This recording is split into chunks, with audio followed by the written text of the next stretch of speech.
Good afternoon, everyone. We'll be starting our program at 12, just giving people a couple more minutes to trickle in here, and we should be starting shortly.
All right. Good afternoon, everyone. Welcome to today's CLE program presented by the DuPage County Bar Association's Labor and Employment section.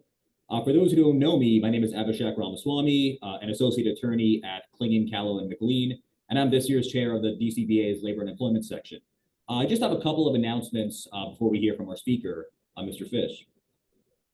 Please click on the links in today's agenda for more information about our upcoming DCBA events. There are some good ones to wrap up 2025. And in fact, the Labor and Employment section has one more program on December 18th. We'll be sharing more information about that soon. And you should have all received program materials in the email with a link to join this program today. The left blue button, and the PowerPoint is after the agenda. And please, when you join the programs in Zoom, be sure to type your first and last name. Avoid using nicknames or initials or things like that. And the same goes for the evaluation form. And please sign the evaluation form with your first and last name, and this allows us to properly assign the CLE credit. And as always, please make sure to complete your evaluation to receive that CLE credit. You will receive an email near the end of today's program reminding you to complete the evaluation by tomorrow, Friday at 5 p.m., as this is the only way to receive credit for attending in today's event. You can also find a link to the evaluation on page 2 of today's agenda and the right blue button in the email with a link to join today's program. You can find your attendance certificates for all DCBA CLEs in your member profile by following the instructions on page 2 of today's agenda. And please note your certificate can take up to a week to appear in your profile. And for today's program, we kindly ask that you ask your questions via the Q&A box rather than typing them in the chat box. Just want to make sure we see all of them. And today, it's my honor and privilege to introduce the legend himself, Mr. David Fish, to our program. David Fish is the founding partner of Workplace Law Partners, a Chicago and Naperville-based firm devoted to employment law.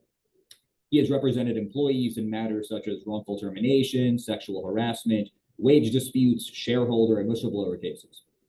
In addition to his practice, he serves as an adjunct professor of employment law at Northern Illinois University College of Law and is a recipient of the Illinois State Bar Association's Pro Bono Service Award. His full bio is available at the link in the agenda. And with that, I'll hand it off to David to begin our program this afternoon. Thanks, Sam. It's good to see lots of familiar names on the group, some old friends and some new ones. So let's imagine you're sitting in your office, your phone rings, and your client calls you up and says, "Hey, I just want to make sure I can fire this person. This employee called her boss Misty a dick and a bitch in a group chat. I can fire her for that, right?" And you think to yourself, there's really no protected class issues. Can't think of anything worse than calling your boss these horrible names. So of course you can fire that person. So we're going to talk about that and a lot more today to see whether that's an issue. And you should assume the fact that I'm bringing it up, it is an issue. So I'm gonna share a PowerPoint here, and we'll get started. Can everybody see that? We good? Okay, awesome. All right, so we're seeing headlines pretty regularly about people getting fired for social media posts. Charlie Kirk, that was a big one, right? You had all these liberals who were posting mean things about Charlie Kirk, and then there were groups of conservatives that were finding these posts and then sending them into the human resources departments of different jobs, and a lot of people lost their jobs over that. I circulated an article about workplace cancel culture that I wrote, that was in the Chicago Tribune, and I decided to write that because we were just getting so many calls from people that were getting fired over what they posted on social media. And a lot of these were like really vile posts that people would post, like, stuff like mocking the way that Charlie Kirk died. Whether you like the guy or you think he's despicable, talking about making fun of somebody for getting killed, that's never good. And a lot of people lost their jobs over it. So, that was an issue that we saw coming up, and it's a really problematic issue in the workplace. So today what we're going to go over is online communications in the workplace. From an employer's perspective, can we fire someone for what she posted? Kind of like what I just talked about. From an employee's perspective, do we have any right to speak our minds? We're going to talk about the difference between posts in the public versus the private sector, on-duty versus off-duty speech, the National Labor Relations Board, and then some specific Illinois statutes. So I talked a little bit about Charlie Kirk, but there's a lot more than just Charlie Kirk. This has been going on for years and years. It actually started out with liberals that were attacking conservatives for posting things online. So it's kind of come full circle. You may remember back in 2013, there was a PR executive who was on a flight for work to Africa. And she tweeted, I'm going to Africa, hope I don't get AIDS. Just kidding, I'm white. And so she posts that en route to her trip. And by the time she landed, it had actually gone viral, and she quickly lost her job. So this has been going on for quite some time. And you saw a lot of differences about, a lot of it's kind of come full circle. There's all sorts of other examples we could talk about over the last 10 years of people that have lost their job. So the new water cooler, back when everybody worked from home, or everybody worked in person, everybody would, go to the water cooler, it would be about this time, and everybody would start walking around saying, hey, where do you want to go to lunch today? And then everybody would go out to lunch and talk or gripe about their boss or the workplace. And that's what employees do. Now that doesn't happen so much because of work from home, and also people have chats where they, there's some businesses even have like gossip web pages or ranting web pages where the employees can go on a virtual forum and talk about what they think of their job. Other times people will post publicly what they think about their job. And this can create a lot of tension in the workplace, right? You have employers legitimately concerned about, attacking other people, attacking fellow employees. Maybe there's image issues. Maybe they're customers. Like one thing that happens in a lot of these workplace cancel culture attacks is somebody will reach out to customers of where the person worked and say, hey, look what this person posted. And then the customers reach out. So there's a lot of pressure that gets put out there. But there can be some really, really serious claims. Is it going to create a hostile work environment claim. There's all sorts of issues. I actually had a case recently that we resolved involving Charlie Kirk, where my client posted something about Charlie Kirk, or he was accused of posting something about Charlie Kirk, I should say. And he was a liberal. And then to mock President Trump, he posted "Make America Pedo Again," like he was saying, that Trump supports pedophiles. And that was a political communication that he was making on his personal Facebook page. And that was back when the Republicans weren't going to release the Epstein files, which I guess changed in the last 24 hours, but that's what it was. And he wanted to make that point that Republicans were essentially protecting pedophiles. Well, he worked at a bank, and one of the shareholders of the bank found out, reported him to HR. He gets fired. And so, those are the kind of things that you're starting to see over and over. And so we're going to talk about some claims that people can make. I'm primarily a lawyer who represents employees. I think most people on this CLE represent employers. So I'm going to try to give you my perspective from both sides, both how you can protect employers and what you can do if you're representing employees. I think the two things go very much together. Okay, so let's talk about the difference between public and private sector employees. It's a real big difference. Basically, public sector employees, we're talking about government workers, they have the right of constitutional free speech protections that private sector employees simply don't have. There's some protections that we're going to talk about in the private sector, but boy, if you're a public sector employee, you're way, way, way, way better off. And if you're representing public sector employees, you need to be much more careful if somebody, speaks out and they reach out. So basically, the basic rule, the First Amendment, protects individuals from government censorship or punishment for speech. But it's definitely not absolute. And even in the public sector, there are a lot of limitations that can be placed on employees that work for the government. There's a Pickering versus Board of Education test that goes through and creates a balancing test about whether it's appropriate to punish an employee based on what they speak about publicly. So you look at different factors, such as whether the employee was speaking about something as a private citizen versus whether they were talking about their role in government. People have protection for what they speak about as a private citizen, often government employees, I should say.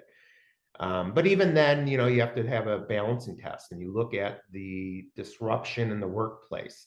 So if the speech significantly disrupts operations, then it's potentially problematic.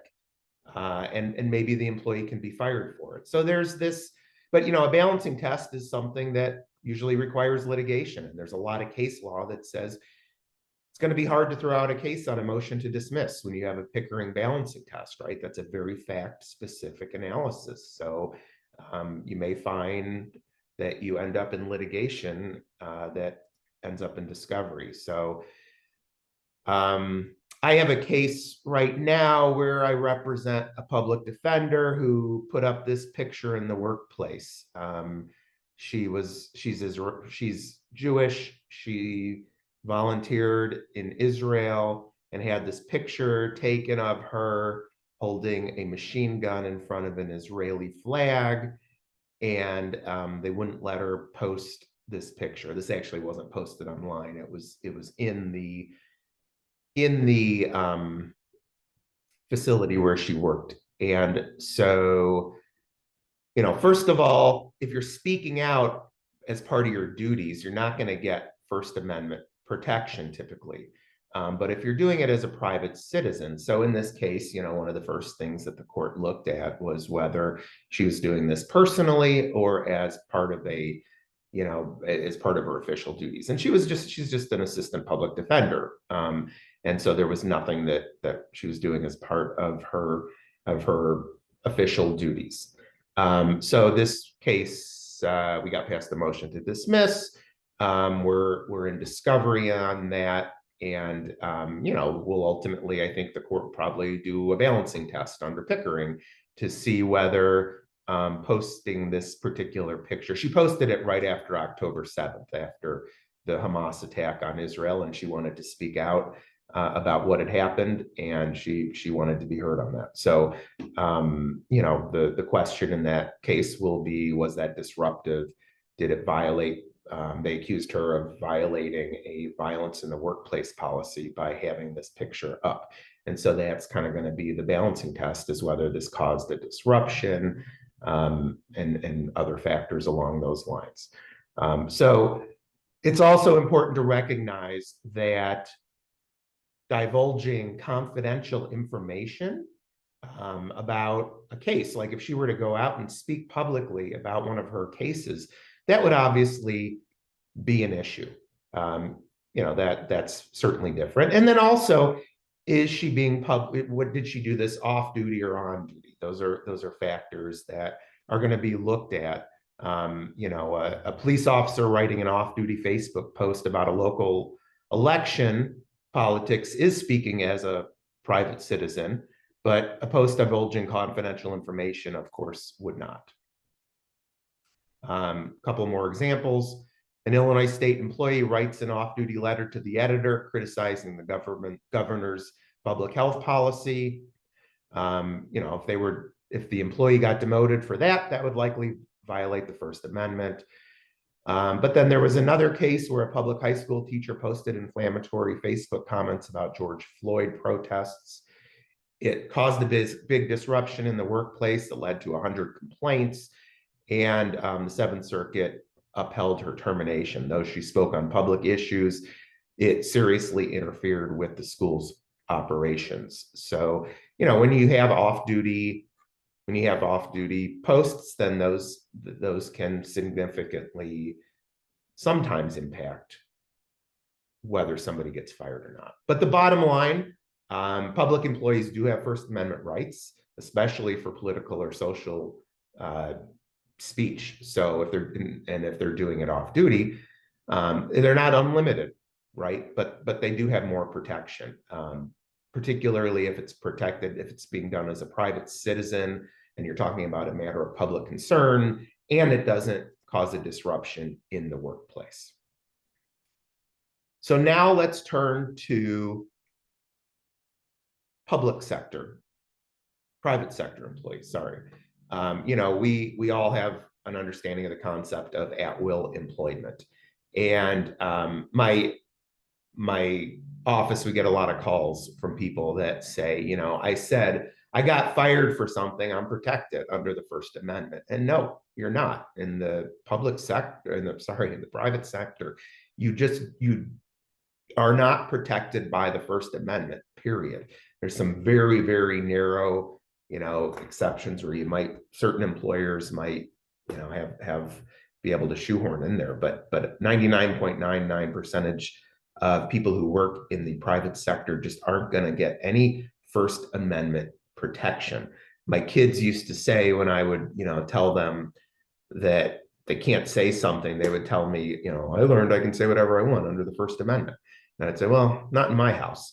And it's kind of the same thing when you're at work, like you don't have the right. And so if you're speaking as a representative or even just on your own private time, and you decide to go out and post something offensive, and you're in the private sector, you can definitely, in many cases, be fired for that. And it boils down to the employment at will doctrine, right? You can be fired at any time for any reason unless it's an illegal reason. So my job as a lawyer who represents employees is try to figure out a way to make that an illegal reason, right? Because um, you're in this at-will world where people can be fired for almost any reason. And so when I have somebody come in and they say, hey, what I can't be fired for this, right? I want to find a way to be able to say, right, and here's why. But it's hard. It's hard when you represent private sector employees and you're talking about free speech. There's a lot of, obviously, protections in Illinois, particularly, that protect employees in non-free speech contexts. But when we're talking about free speech, it's somewhat limited. So I want to talk about some exceptions that you can analyze if you're representing employees, or that you should be concerned about if you're representing employers. So first of all, labor law. The National Labor Relations Act provides a lot of exceptions and does protect employees in the private sector, even when those employees are not part of a union. Anti-retaliation and discrimination laws. Sometimes speech can be protected if it implicates protection under those laws. There are some state statutes that I want to go over. And then, of course, contracts. There might be policies that impact people. We've all seen different social media policies, handbooks, and a lot of times those will talk about being respectful or what you're allowed to say in the workplace. And so that can raise a lot of implications. So let's first talk about the National Labor Relations Act. So I learned about this law maybe, I don't know, 15, 17 years ago. I was representing this little business. It was a recruiting company that had about 15 or 20 employees, and they get a notice of a complaint by the National Labor Relations Board, and they call me up and they said, hey, what do we do with this? And my first thought was, National Labor Relations Board, what's this about? You guys aren't union, you're a tiny little company. And then I come to learn that, sure enough, there is jurisdiction over non-union employees. So I've probably, handled, I don't know how many since then, because I find it to be a really, really interesting tool, and sometimes an effective tool from the employee's side. And I learned that the hard way from representing an employer. So, so for both unionized employees and for private sector employees, there is some protection. There's Section 7 and 8 of the National Labor Relations Act give protection to employees who are engaged in what they call concerted activities for like mutual aid or protection. And so what that means in English is basically when employees come together and they want to gripe about their workplace conditions, or they want to talk about pay or conditions of employment, like it's too hot here in the summer, or it's too cold working in the walk-in freezer, or we don't get paid enough. Those things are going to be protected under the National Labor Relations Act, whether somebody's in a union or not. So you see situations where people will post on Facebook, like, my manager is unfair and is underpaying us. Anybody else frustrated and want to go to the press? Those are the kinds of things that might be protected. And so why is it so important to talk about social media in this context? Well, if you think about it, social media, it's social, right? People are coming together and communicating. You can like a post, you can comment on the post, you can respond, you can forward, all these things. And when you are doing that with your coworkers, that is classic concerted activity. You're talking to other people. And so when the National Labor Relations Board gets a complaint from an employee that says, hey, I said, my boss is a whatever, the first thing they're going to ask the labor board is, okay, who'd you say it to? Where'd you say it? And if you say it to your mom or your spouse, they don't care. They don't care about your right as an individual to go speak privately to somebody who's not affiliated with the business. But if you say, I stood up at a meeting and I said it, or, I posted it, I'm friends with a bunch of my coworkers online, and we posted it in our group chat. Those are the kinds of things that are going to get the interest of the labor board. And if you haven't handled a matter before the labor board, it's really fun. So you file your complaint. Well, it used to be really fun. It's not so fun anymore under Trump, at least not from the employees' side. So it used to be you would file your complaint, and like you'd get a call within 24 or 48 hours from a investigator saying, hey, I want to investigate this. I want to talk to your client, blah, blah, blah, blah, blah. And then they would start going through, and you would have a trial within 6 months. Like you would get to trial within 6 months of when you filed your complaint. That's not the case anymore. In fact, now you're lucky to get a call within a year, let alone a trial. Like it's just, I mean, it's terrible. And it's not all Trump's fault. A big part of it was COVID. I think they got really overwhelmed with people complaining about workplace conditions. They never caught up with it, but it's gotten a lot worse. So it's sort of been neutered in a sense. All right, so here's the example that I talked about at the beginning where somebody called their boss Misty a dick. So this was one of my cases, and this was the chat based on what we filed. So as you can see, this is like a text thread between a group of employees that worked at this company that they were a very, I'll call it, professional image company. Like everybody dressed nicely, spoke nicely. They had an image to protect. And so they had a lot of policies about being respectful and professional. And a lot of the employees didn't like management. So, these people, you can see at the top, there's some names on there: Angelique, Kate, Miranda, Samantha, etc. They all get together and they have this group text where they would gripe about work. And so my client writes about her boss. They're complaining about something. She says, wow, Misty is a dick. Really? She's turning it around on me, saying that I need to be better prepared for my calls? Nah, bitch, nah, get ready. Here comes fireworks. And then goes on and on and on and on. So one of her people she thought was her friends wasn't as close of a friend and forwarded her comments to human resources. And she gets fired for that. So, and you can understand, like she's calling her boss a dick and a bitch. And, that to some people, probably to most people, would be pretty offensive.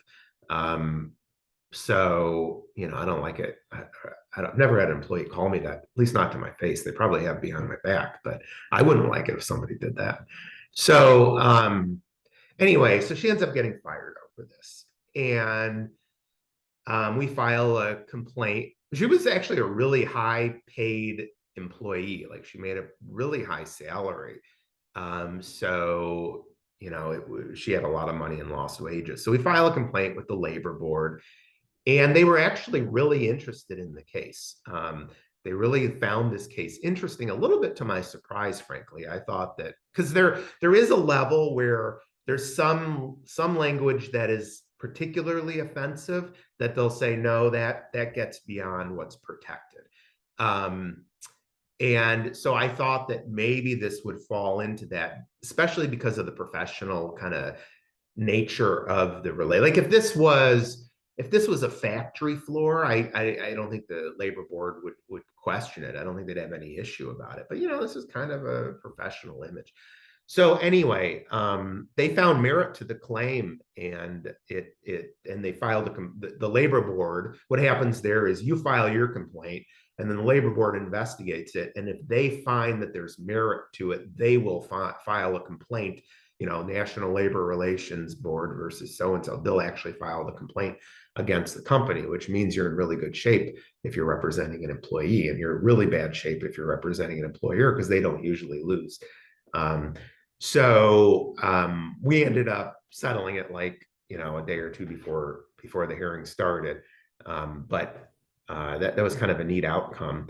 So one of the big problems that this company had was they had a really broad social media policy. So that's the next thing that I want to talk about. And I put theirs in here.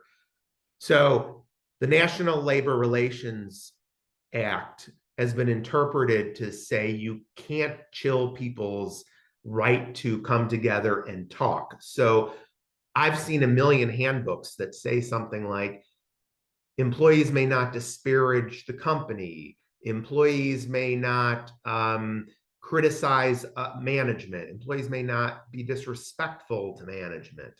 And that's really contrary to what the labor board says is protected. Like, the labor board's view is you're allowed to be critical of management. You're allowed to say bad things that are disrespectful, which rubs a lot of people the wrong way, but that's what it's been interpreted to be. So, it might be kind of hard for you to see, but at the bottom, this is a section out of the handbook of the company that we brought a complaint. I will protect mine and my teammates' work culture to never post, and it says what you can't post, without consent and approval. So basically, that you got to go to your boss, and you can't talk about work culture without consent and approval. Well, that's you're not going to go to your boss and be like, "Can I call Misty a dick?" You're just going to do it. Or you're not going to go to your boss and say, "Hey, is it okay if I post that our wages here are too low?" That's just not going to happen. So, that was a problem, that they had sort of this requirement for prior approval. It went on to say, you'll talk in a professional manner. I will not post to social media platforms in an effort to blackmail, harm the reputation of, or sway the decisions or opinions of others. Well, I think it's probably reasonable to say not to blackmail, but harm the reputation. Like, what does that mean? If you're saying, this company I work for is terrible to their workers, well, you're going to harm their reputation, but you have the right to say that. Or sway the opinion of others. I mean, that's pretty broad. So I believe the reason the labor board liked that case was not because it loved the discussion about Misty, but because they had fired her for violating an overly broad policy. So even if somebody's conduct is inappropriate, if they're fired pursuant to an illegal policy, there's some board law under the National Labor Relations Act that allows for that to be a valid claim. All right, so now I want to talk about anti-discrimination laws and talk about when free speech can be implicated by those.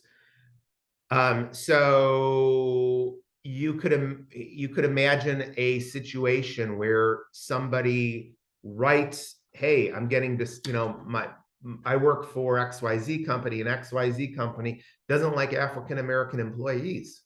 Right? They're being critical. Maybe they're violating a handbook by being critical of the company. Or they, but that's protected under Title VII. That's protected under, the state human rights laws.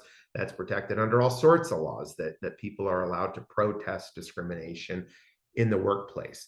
Or you can have a situation where there's somebody uses a discriminatory action that they disguise as a reaction to speech. So here's an interesting example.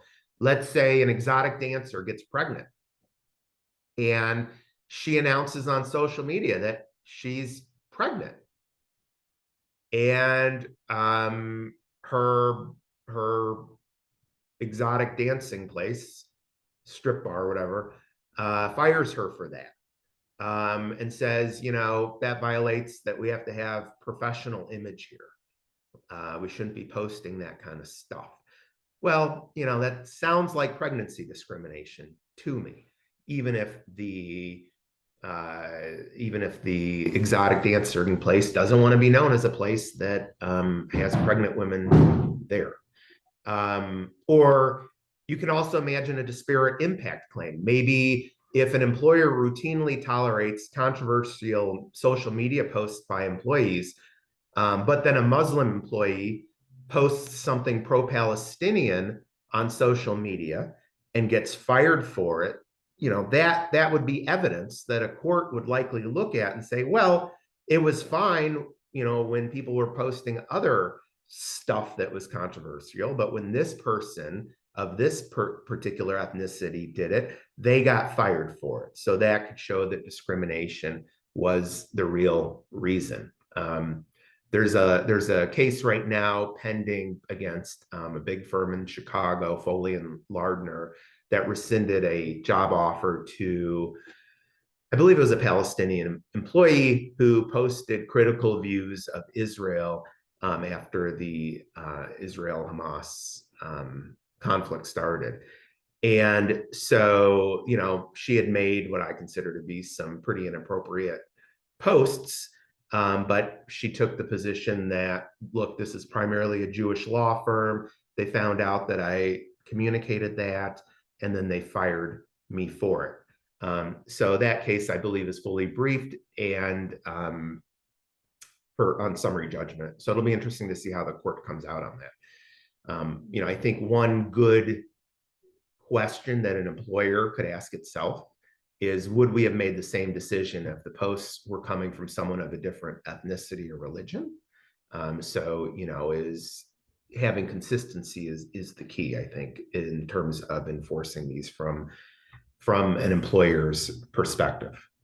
The other thing that can happen is, even if you go outside of discrimination, you can imagine a situation like the state whistleblower law. There's a law that says you can't fire somebody for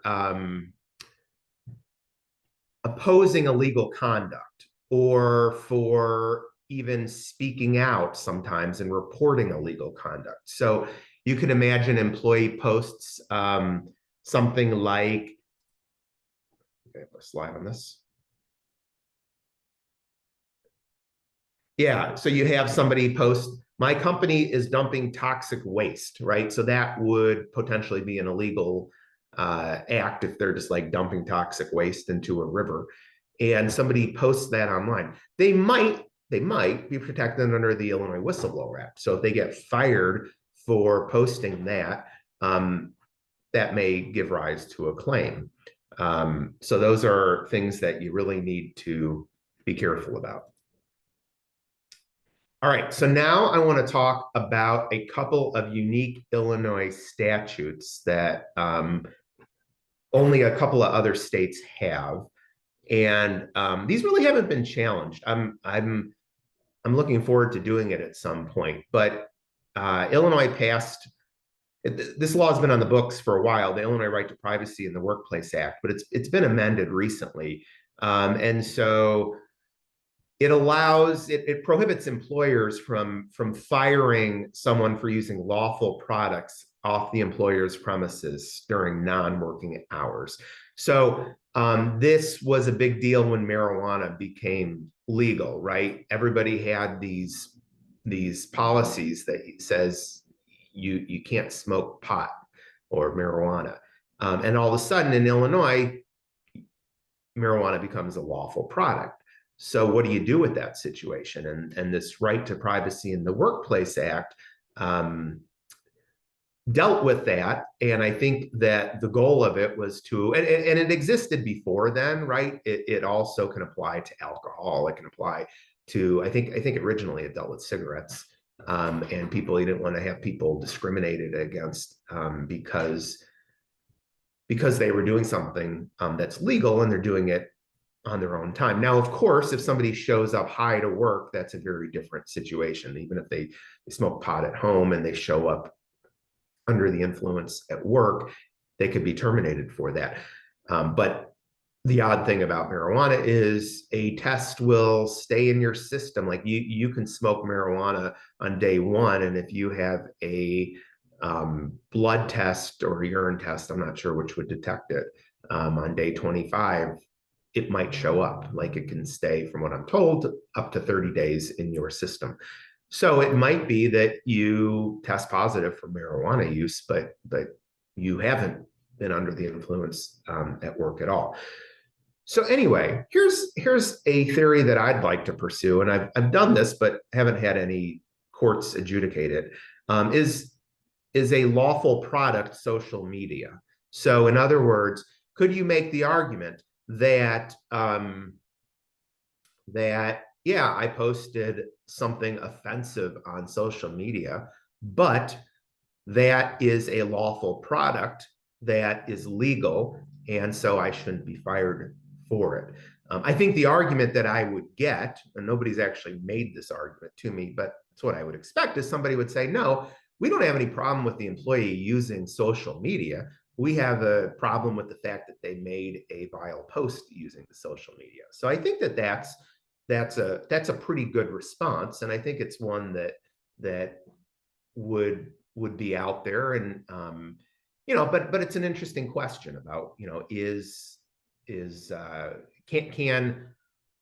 can this be extended to the Illinois Right to Privacy in the Workplace Act? And by the way, this law is designed to protect people's rights in social media accounts. So it gives a lot of privacy protections. It was amended a few years back to prohibit, you can't force somebody to turn over their social media accounts. So you can't like go to an employee and say, hey, we know you're out there talking about us. What's your password? We want to do a search. But they can certainly, if somebody like in that situation I told you about, where somebody sent in a copy of a post that my client had made about kind of mocking Trump and MAGA, somebody sent it in, it doesn't prohibit them from firing somebody for what they do see. And frankly, it probably doesn't prohibit an employer from going out and looking at public facing material. But there is some restriction on, you're not supposed to be monitoring somebody. But I think if as part of an investigation, you come across something, I don't, especially if the employee kept things public, I think that's probably going to be okay for the employer to look at.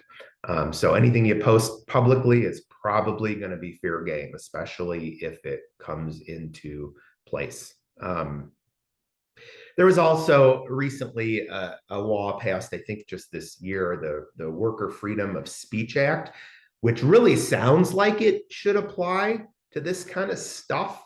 But it's actually more about protecting employees from being forced to listen or attend an employer's political or religious messaging.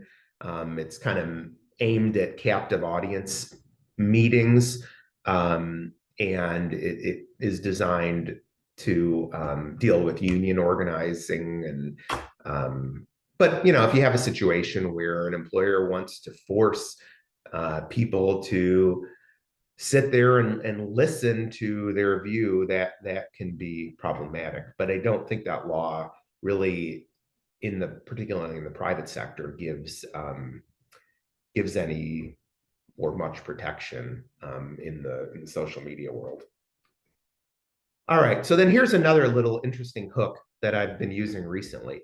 I had a client, so that people who do a lot of labor law or employment law, you're familiar with the Personnel Records Review Act. It's the law that says you can write in and request a copy of your personnel file within a year after you've been terminated. So I've probably sent in my career 2,000 requests for personnel records, but I never read the whole statute till about a year ago, and I saw this section dealing with privacy, and it has a restriction on gathering and keeping associations, political activities, publications, communications, or non-employment activities. So, there is a privacy protection in there. So, you could imagine if an employer is keeping really close tabs on an employee and really monitoring them, then maybe that that would be an issue there. But before I go on to that, there's actually another section of it that I don't have in my PowerPoint, that I've been using, for these social media post cases. So I had a case, you probably heard about it in the news, involving another Charlie Kirk poster. It kind of went viral, all over the world, actually, where my client posted something pretty offensive. And then it was a very prominent employer, and they had the usual, people came out and said, fire this person. She's terrible. Look what she posted. And so the employer caves and decides to fire her. But not only does it decide to fire her, it actually responds on its own Twitter account that the person no longer works at the company. And it responds to the head of the mob asking that these people be fired, and says, that the person no longer works there.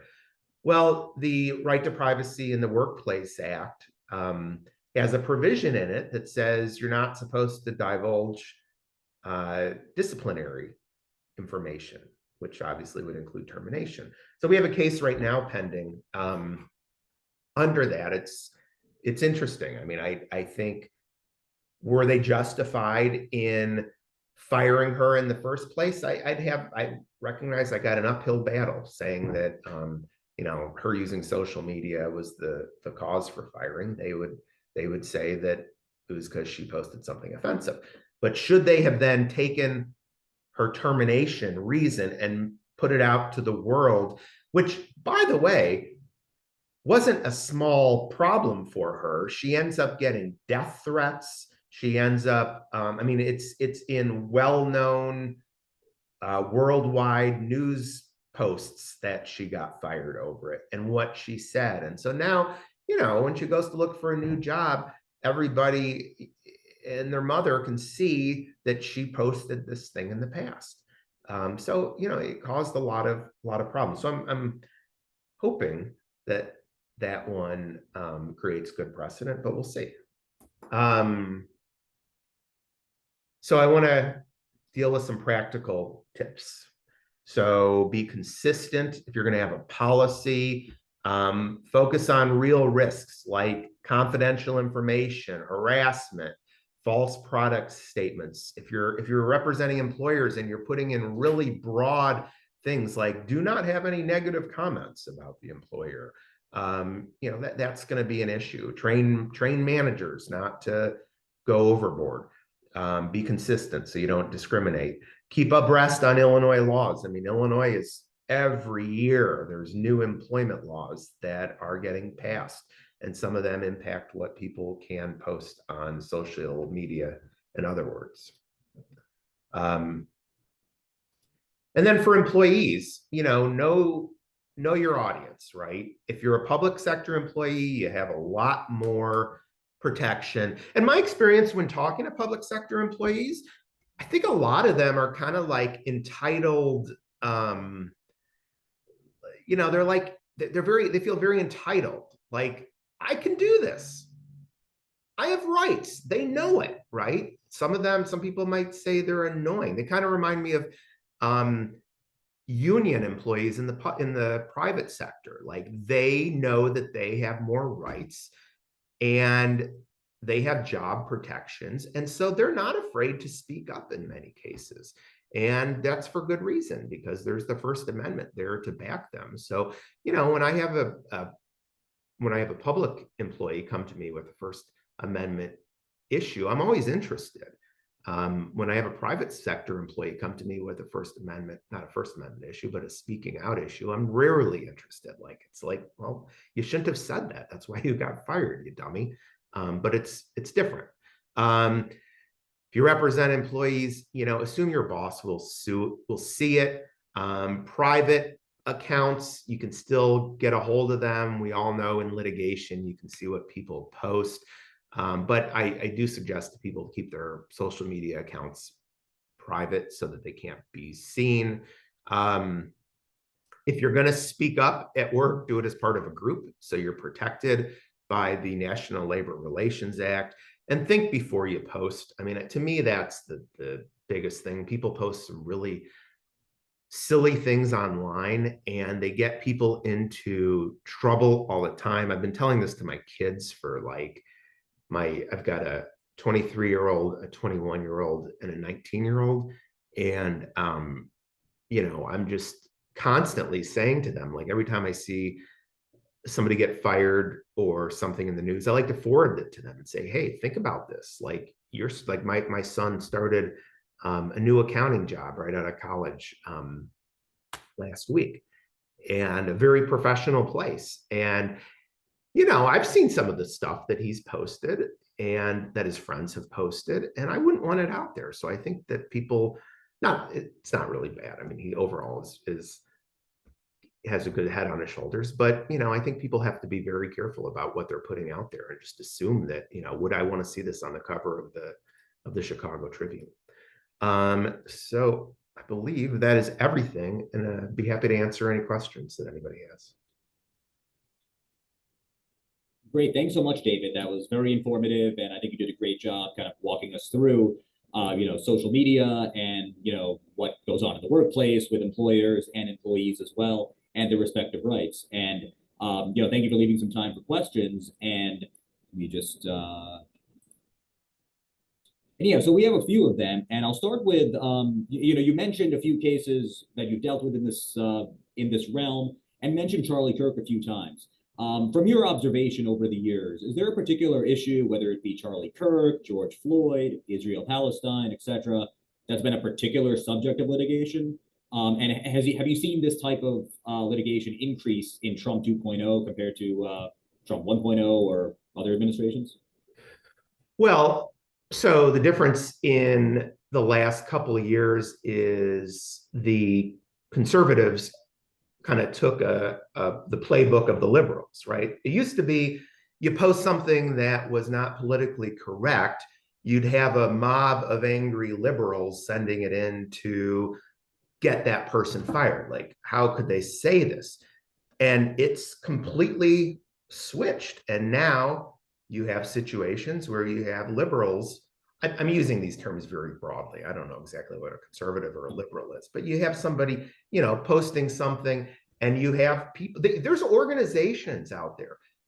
They exist to find offensive postings and send them to people's employers. Like, that is their sole purpose. They get funding and they want to send it out. I don't really like that. I mean, I think it kind of stinks when I get somebody call me up and say, I made this stupid post and I lost my job. It really stinks. But it's like, well, why'd you make that post? But yeah, so it's all over the place. I mean, I don't think it's any particular. It's whatever the sensitive issue of the day is. I mean, it's constantly going to be changing. I mean, there's going to be people are going to be doing this, and everybody's going to beat up on each other and get each other fired until people have enough sense not to. And what's the most interesting case that you personally dealt with this issue? I know you referenced a few during your PowerPoint, but is there one or two notable ones that either you mentioned or haven't mentioned that deal with this issue that you'd like to highlight? It's a good question. We had this was a case I actually passed on, but we had a bunch of, I'll call them referees of a professional sports team, actually a professional sports league. And they had a group chat, and there were a bunch of guys writing about inappropriate stuff, as sometimes men do. And they assumed it was all private. And then one of them decided he wanted to get a promotion and kind of ratted out all his friends and sent it into the league. And they all got fired. Everybody on that thing, I think, except for the person who told on them, got fired. And they were in shock. And I was really interested in taking the case, but it was some real vile stuff that they had put, and I just decided it wasn't the right case to look at. So yeah, found that one interesting. Wow, yeah, very interesting for sure. And in Illinois, state or federal courts or the Seventh Circuit, how do courts generally view these type of cases? Do you feel there's maybe some element of political biases that show up in these, in the legislature, only because these are hot button issues that tend to lean one way or another politically? How do you feel this has been litigated in courts in general? So, well, in Illinois, I think you have as much protection as anywhere in the country except maybe California or New York for employee rights. And there's these little nuggets of information that or these little nuggets of laws that help you. My experience is that most of our judges are generalists, right? They know what employment at will means. So if you walk in and say to a judge like, "Hey, my client made this offensive post, but I don't think they should be fired for it." I think a lot of judges are going to look at that claim with a lot of skepticism, like that just feels wrong. Unless you show them like some really clear statutory language that says that you have some hook there. Now, I think that we have some agencies like I think under the Illinois Right to Privacy and Workplace Act, I think that goes to the Illinois Department of Labor. We have our own, state human rights commission. I think those forums, they're more receptive to looking at exceptions like these. I think federal judges are very respectful of the First Amendment for public sector employees as a whole. I think they recognize that the First Amendment is an important law, and that these are serious cases that should be looked at.